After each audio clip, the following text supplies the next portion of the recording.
तो गाइस कैसे हैं आप लोग। मैं हूं आयुष और आप देख रहे हैं रेसल इंडिया। स्वागत है आपका आज की स्पेशल वीडियो में। और मैं आपको कह रहा था कि रोहित के साथ हम एक वीडियो करेंगे। रोहित हमारे साथ आज जुड़ चुके हैं और WWE के बारे में बात करने वाले हैं। भाई जो रिसेंट रिलीजेस हुए, क्या हुआ, उसके पूरी डिटेल में हम जाएंगे। आखिर आगे क्या हो सकता है, WWE क्या बिक सकती है, और सारी चीज़ों के बारे में बात करेंगे। तो रोहित, मैं पहले तो आपका यहाँ पे वेलकम करता हूँ। भाई लोग काफ़ी डिमांड भी कर रहे थे इस वीडियो की, और साथ के साथ सीधा मैं ये पूछना चाहूँगा कि पहला रिएक्शन क्या था जब न्यूज़ सुनी कि भाई हाँ इतने सुपरस्टार्स को रिलीज़ कर दिया।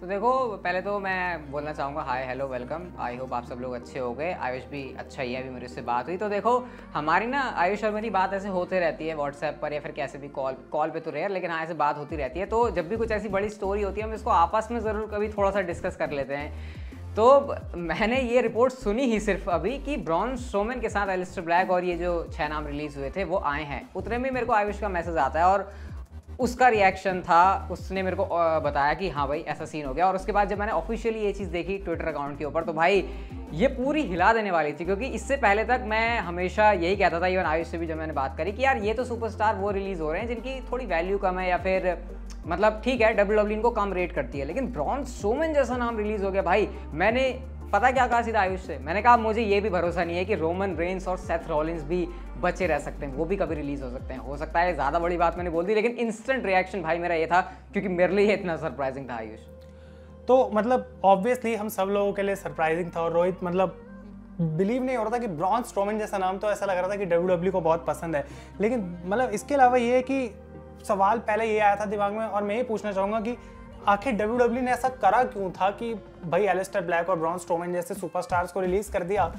क्या ये ऐसा फिर से भी हो सकता है जैसे कि कहा भाई रोमन रेंस सेथ को निकाल देंगे? क्या रोमन सेथ तो चलो तब भी बड़े नाम हो गए, क्या और ऐसी चीजें हमें देखने को मिल सकती हैं? क्या मतलब हम सोचें इस रिलीज के बाद?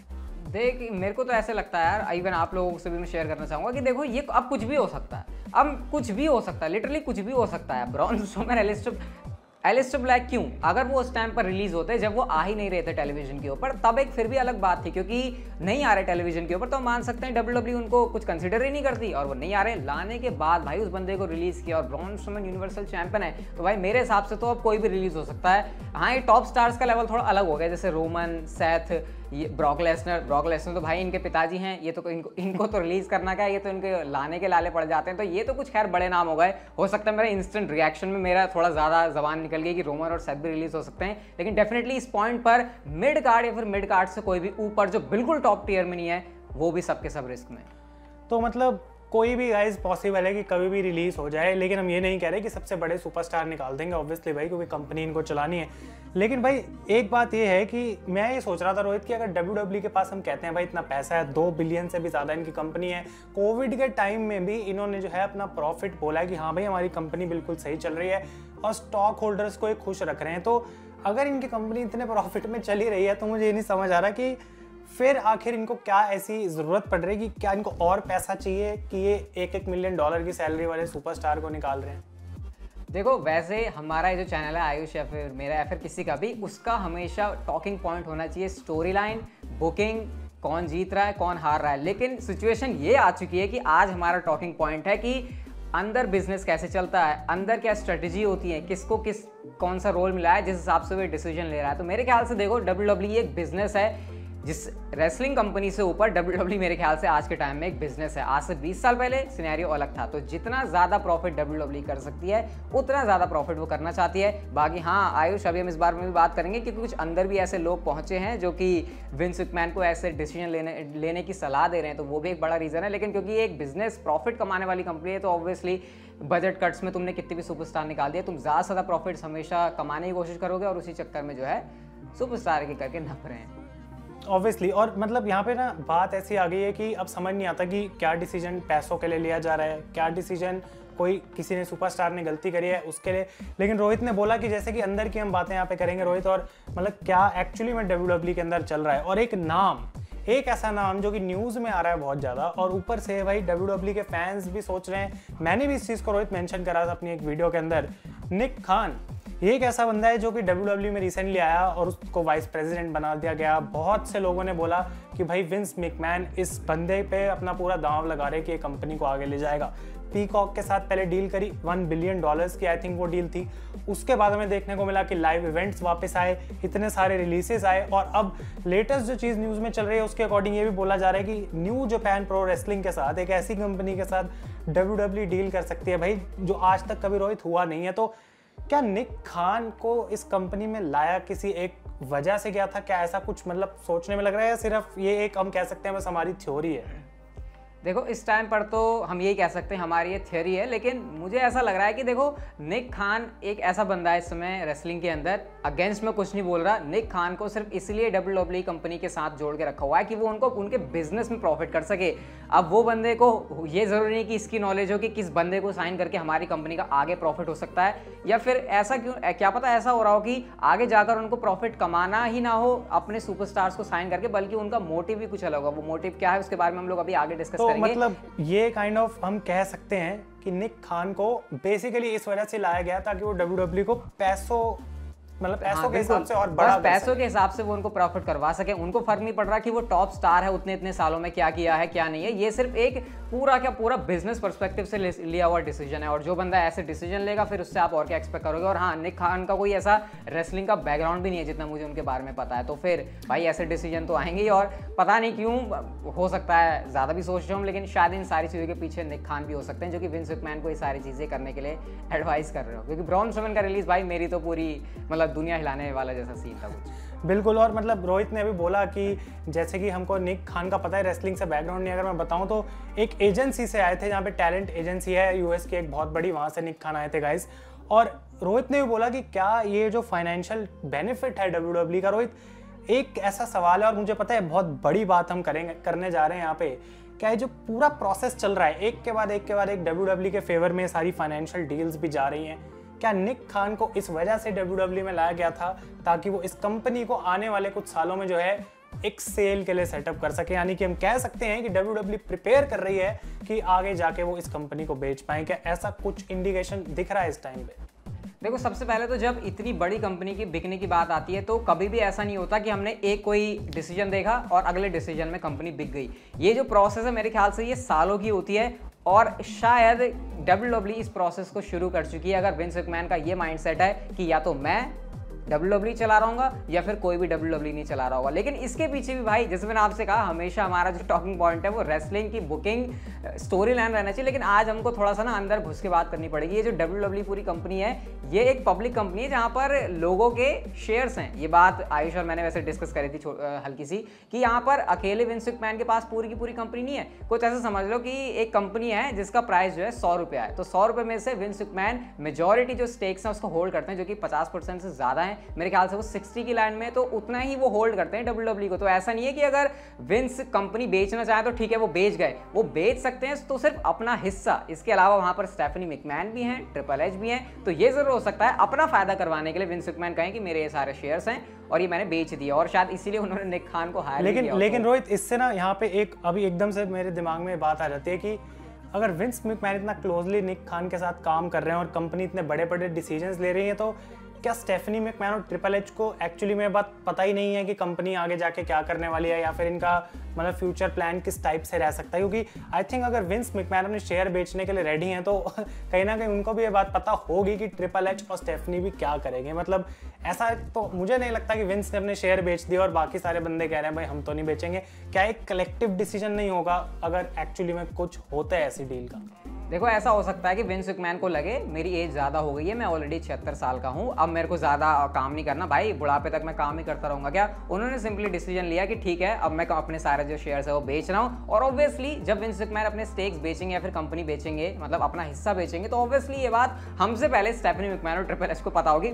मैं मान ही नहीं सकता कि विंस मैकमैन कंपनी बेच दें, अपने हिस्से बेच दें और ये बात स्टेफनी मैकमैन और ट्रिपल एच को ना पता हो। लेकिन क्योंकि आपको पता है ट्रिपल एच और स्टेफनी मैकमैन इस बिजनेस से पूरे के पूरे जुड़े हुए हैं। शेन मैकमैन का मैं कह सकता हूँ शायद उनके इधर उधर के और भी कुछ बड़े बड़े बिजनेस हैं, चाइना में भी वो कुछ टाइम काम करके आया था, कोई कहता है कंपनी उनकी बिक गई या फिर नहीं। लेकिन भाई ट्रिपल एच और स्टेफनी मैकमैन की उम्र तो अभी है ना, तो वो तो अपना हिस्सा रखेंगे। लेकिन ऐसा हो सकता है कि विंस मैकमैन बेच के चले जाएं और हमारे ट्रिपल एच और स्टेफनी मैकमैन जो इसी बिजनेस में जुड़े हैं, और हो सकता है कि ट्रिपल एच और स्टेफनी मैकमैन को कोई बड़ा रोल भी मिल जाए, मतलब स्टेक्स तो हो ही उनके, लेकिन साथ ही साथ उनको कोई बड़ा रोल भी ऑफर कर दिया जाए। तो ऐसा भी हो सकता है, चाहे वो डिज्नी को बिके तो हो सकता है डिज्नी डिसीजन ले कि भैया ट्रिपल एच के पास नॉलेज है, इसको बना दो कंपनी का सीईओ। तो ऐसा भी हो सकता है भाई। तो रोहित ने यहाँ पे नाम लिया गाइस डिज्नी का, और यही मतलब मेरा अगला पॉइंट था जिस पे हम आने वाले थे रोहित की।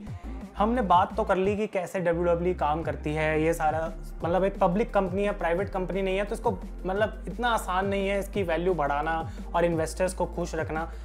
क्या कोई ऐसा पर्टिकुलर नाम है जो कि WWE को खरीद सकता है? क्योंकि भाई $2 बिलियन की जब बात होती है तो कोई छोटी अमाउंट नहीं है। और दूसरा मतलब मैं ये चीज़ सोच रहा था कि क्या WWE को बेचना कोई आसान काम है, मतलब अगर ऐसी डील होती है? क्योंकि मेरे दिमाग में बात आ रही थी कि WCW के बारे में मैं लोगों को बता रहा था कि जब इतने सालों पहले WCW बिकी थी, टाइम वार्नर ने उसको खरीदा था, तो वो एक प्राइवेट कंपनी थी, यानी कि वो आए, उन्होंने पैसा दिया और WCW को अपने नाम उन्होंने कर लिया। ये एक पब्लिक कंपनी है, इसके बहुत सारे इन्वेस्टर्स हैं।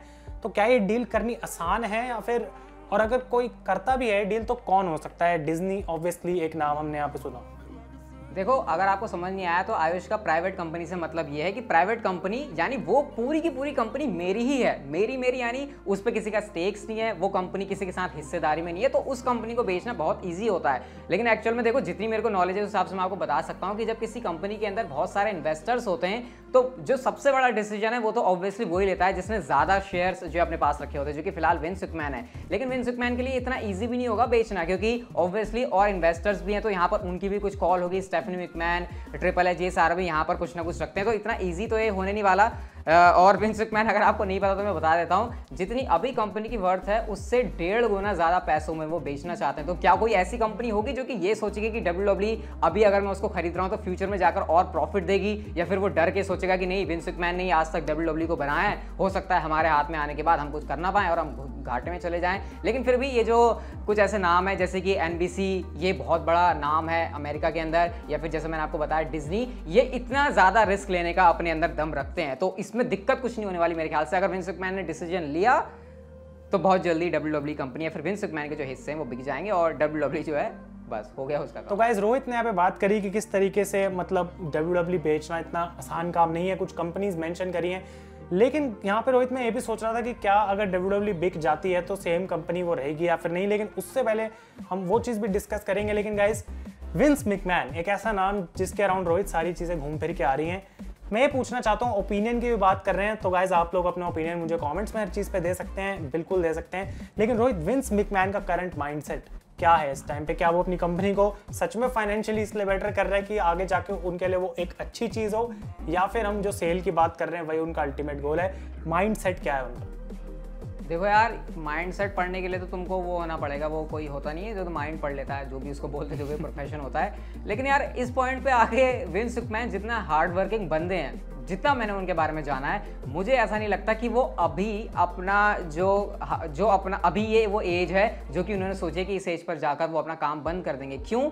इसलिए क्योंकि जब उनकी मदर 100 साल की हुई थी तो उन्होंने कहा था कि मैं होप करता हूं कि जो मेरे जीन्स हैं वो मेरी मदर के जैसे हों। तो इससे क्लियर पता लगता है कि विंस मैकमैन की सोच है 100 साल जीने की, तो इसका मतलब अभी उनके पास 24 साल और हैं जिंदगी में बिताने के लिए। तो मेरे को लगता नहीं यार कि विंस मैकमैन ऐसा सोच रहे हैं कि भैया चलो अब मेरे काम करने के दिन खत्म हो गए। और अगर वो ऐसा सोच रहे हैं कि मेरे काम करने के दिन अभी भी हैं, तो फिर क्या पता, हो सकता है कि वो WWE बेचे ना, लेकिन क्या पता ये भी हो 100 सकता है। साल के विंस मैकमैन भी WWE को हर हफ्ते मंडे नाइट रॉ को बुक कर रहे हैं। मतलब देखो, मेरे हिसाब से रॉक सबसे हार्ड वर्किंग बंदे हैं इस पूरे वर्ल्ड में, और रॉक ने बात कही है कि विंस मैकमैन सबसे हार्ड वर्किंग बंदे हैं इस पूरे वर्ल्ड में। तो इससे आपको समझ जाना चाहिए कि विंस मैकमैन कभी भी रुकने नहीं वाले। ये हो सकता है कि वो WWE बेच के दूसरा बिजनेस शुरू करते हैं, लेकिन ये बिजनेस के अंदर उनकी पूरी आत्मा बसती है। तो यार ये जब तक होगा नहीं तब तक मुझे बिलीव नहीं होगा। मतलब बोला जाता है कि विंस मैकमैन WWE को अपना बच्चा ही समझ के पालते हैं और इतने सालों से वैसे ही उन्होंने वो चीज़ करी है। तो ये जो मैंने पॉइंट बात करी थी, अगर हम मान ले एक सेकंड के लिए रोहित की WWE बिक गई और कुछ लोग कह रहे हैं विंस मैकमैन जानबूझ के कंपनी को खत्म करना चाह रहे हैं क्योंकि उनको पता है कि भाई मेरे जाने के बाद इस पर कोई और टेक ओवर ना कर सके, ताकि लेगेसी जो है वो मेरी ही रहे और लोग मुझे याद करें। तो अगर WWE बिक भी जाती है तो क्या सेम रहेगी वो? क्या हम लोग तब भी रेसलिंग देखते रहेंगे? क्या ये डेंजरस चीज हो सकती है कि WWE बिक जाए? देखो यार, मैं बोलूँगा WWE का विंस मैकमैन के हाथों से चला जाना एक बहुत ज़्यादा क्रिटिकल टाइम होगा, बहुत ही सेंसिटिव पीरियड होगा WWE के लिए कि यहाँ से WWE कहाँ जाती है। अगर 1-2 साल के अंदर WWE की ग्रोथ वैसी रही जैसी है या फिर स्टेबल भी रही तो ठीक है, लेकिन भाई अगर वहाँ से मामला नीचे गया तो मुझे नहीं लगता कि WWE कंपनी का फिर कुछ उद्धार हो सकता है, क्योंकि हमको नहीं पता एग्जैक्टली विंस ने कंपनी को चलाया कैसे है। क्या पता हम सिर्फ कहने के लिए विंस को बोल देते हो, लेकिन एग्जैक्टली भाई इसके पीछे बहुत एफर्ट लगते हैं। और क्या पता वो जो कहते हैं ना स्पेशल तड़का है वो विंस मैकमैन के पास ही हो, तो क्या पता बिकते ही भाई लंका लग जाए और WWE कभी वो रहे ना, या फिर उनके हालात और बुरे हो जाए। तो मतलब ये बात तो बिल्कुल सच है। और मतलब कि विंस मैकमैन चाहे अभी फिलहाल कुछ भी कर रहे हैं, अगर इतने सालों से उनकी कंपनी की रेसलिंग हमको पसंद आई और हम देख रहे हैं, भले अब उतनी पसंद नहीं आ रही है और फैंस काफ़ी कम हो गए हैं गाइस अब देखने वाले रेसलिंग, लेकिन एटलीस्ट विंस मैकमैन एक ऐसा इंसान है रोहित जो रेसलिंग से रिलेट करता है, इतने टाइम से है वहाँ पे, ट्रिपल एच, स्टेफनी, सारे लोग, तो कुछ ना कुछ तो फर्क पड़ेगा। और हो सकता है मोस्टली नेगेटिव ही इम्पैक्ट पड़ेगा अगर WWE बिक जाए। लेकिन WWE के अलावा एक और कंपनी इस समय एग्जिस्ट कर रही है जो कि कुछ लोगों को पसंद है, कुछ को नहीं है, उसके बारे में हम बात नहीं करेंगे।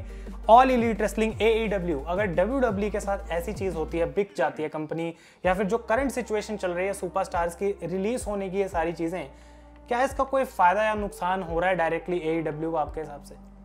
देखो फ़ायदा तो डेफिनेटली उनको हो रहा है, लेकिन मेरे ख्याल से AEW के अंदर जो लोग हैं ना वो बड़े स्मार्ट हैं। बहुत सारे लोगों को ऐसा लगता है कि जो बंदा रिलीज वो बंदा AEW के अंदर, ऐसा नहीं है। ये चीज़ अभी से AEW मुझे लगता है बहुत ही अच्छे AEW बहुत अच्छी तरीके से समझ चुकी है। और भाई टोनी खान बंदा वैसे तो मेरे को सोशल मीडिया के ऊपर बड़ा अजीब लगता है, जो कि आपको पता नहीं है तो प्रेसिडेंट है, लेकिन टोनी खान बहुत ही स्मार्ट बंदे हैं, उनको पता है किस बंदे को हायर करना है, किसको हायर नहीं करना। तो अगर आपको ये लगता है कि AEW सारे उन बंदों को ले लेगी जो कि WWE से जा रहे हैं, ऐसा बिल्कुल नहीं है। दूसरी चीज मैं ये कहना चाहूंगा कि AEW को फायदा तो होगा, लेकिन उनको ये चीज ध्यान में रखनी पड़ेगी कि उनको अभी वो ऐसे काम ना करें WWE के सुपरस्टार्स को साइन करके जो कि उनको बाद में नुकसान करें। उनकी एटलीस्ट अभी कंपनी के लिए बिजनेस के हिसाब से तो ये प्रॉफिट हो जाएगा, लेकिन क्या वो सुपरस्टार लंबे टाइम के लिए उनके साथ होंगे? क्या इससे बढ़िया वो ये करें कि वो आज के AEW के सुपरस्टार को बनाकर रखें जो कि उनके साथ आने वाले टाइम तक लॉयल रहें, क्योंकि हमने देखा है WWE के साथ भी बहुत सारे ऐसे लोग हैं जो कि लॉयल रहे हैं। वो किस वजह से रहे? क्योंकि वो शुरुआत से WWE के साथ थे, तब से जब से WWE ने ग्रोथ करना स्टार्ट किया। और इस चीज की भी एक पॉसिबिलिटी है कि भाई कई बार स्टार्स चले जाते हैं WWE से AEW में, और ये बात तो हर स्टार आई थिंक अंदर से पता है उनको कि चाहे कैसा भी ऑपरेशन WWE का चल रहा है, वो वर्ल्ड की सबसे बड़ी कंपनी है। तो अगर AEW में वो कुछ साल परफॉर्म करके बड़े स्टार बन जाते हैं तो WWE की नज़रें तब भी उस स्टार पे रहती हैं कि भाई हम इनको वापस अब ले आए क्योंकि अभी अब बड़ा सुपरस्टार है। तो हम ये नहीं कह सकते कि अगर एक बार उनको रिलीज कर दिया गया है या फिर वो AEW चले गए तो वो वापस नहीं आ सकते। और रोहित, ये सवाल कितने लोग पूछते हैं हमसे, मतलब ऑलमोस्ट डेली पूछते हैं कि जॉन मॉक्सली की पॉसिबिलिटी है कि नहीं, क्या वो आ सकते हैं कि नहीं?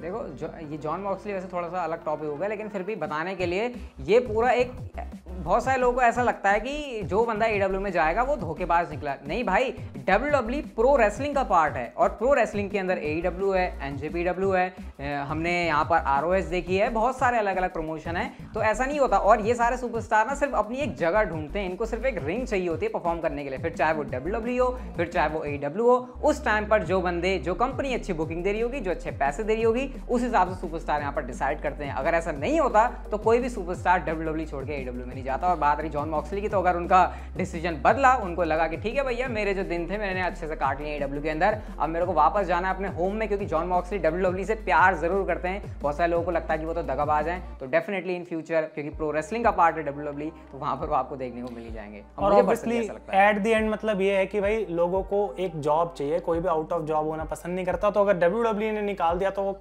सेकंड बेस्ट रेसलिंग कंपनी में जाने की कोशिश करेंगे। तो गाइस हमने ऑलमोस्ट सारे पॉइंट्स कवर कर लिए हैं इस वीडियो के अंदर, मतलब जो भी थे रिगार्डिंग दिस सिचुएशन।